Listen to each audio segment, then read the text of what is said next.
It depends. It depends on the company.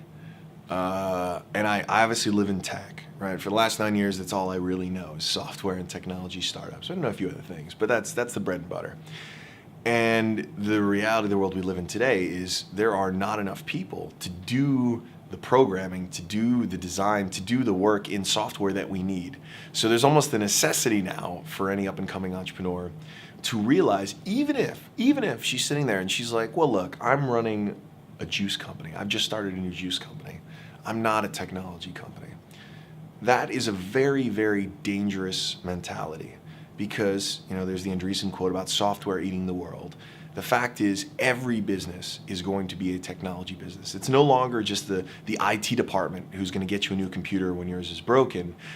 These are artists. Developers are very creative and very brilliant and provide so much value to a company, even a juice company, right? Because how do you do your logistics today? There's probably a better way to do that through software, right? How do you do your delivery? How do you get your blueberries? How do people do their ordering? How do you take your order processing, right? Software, software, software, software, software.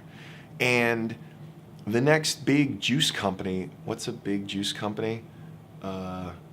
Tropicana? There we go. The next big juice company is going to start out looking like a software company because it's going to start with a couple people in their garage. I should say maple syrup company because we're in Canada. The next big maple syrup empire is going to be a couple folks in flannel in their garage working on something, and they've developed an amazing maple syrup, and they don't have any money, right? They've got enough money to make a batch of 100. So maybe they'll do their first campaign online through pre-orders. Maybe it turns out people just really love it. It's great syrup. Okay, that goes without saying.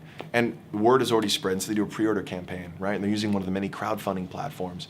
And they're building a brand through social media. They can't afford an agency or an advertising company, but that's great because that bakes into the DNA of the company giving a damn about their customers because they haven't put that off to later. And so the companies, even the maple syrup companies that are forged today are going to be technology companies. And when we look at them 10, 15, 20 years from now, they are going to be titans in their own regard when it comes to doing technology because they have to be. They were forged in the fires of social media. So they're not going to hire some other firm to do that for them. That would be absurd because they are the best. Could you imagine could you imagine a restaurant hiring contractors to come in on a part-time basis to wait tables, right? Like, it's absurd.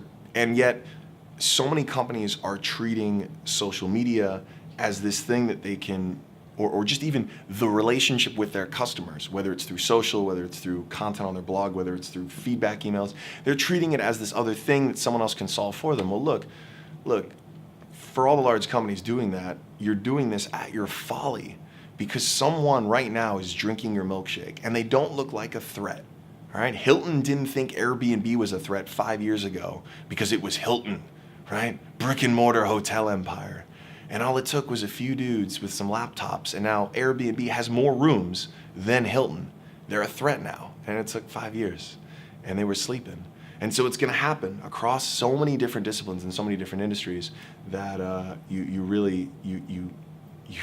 miss this one at your peril.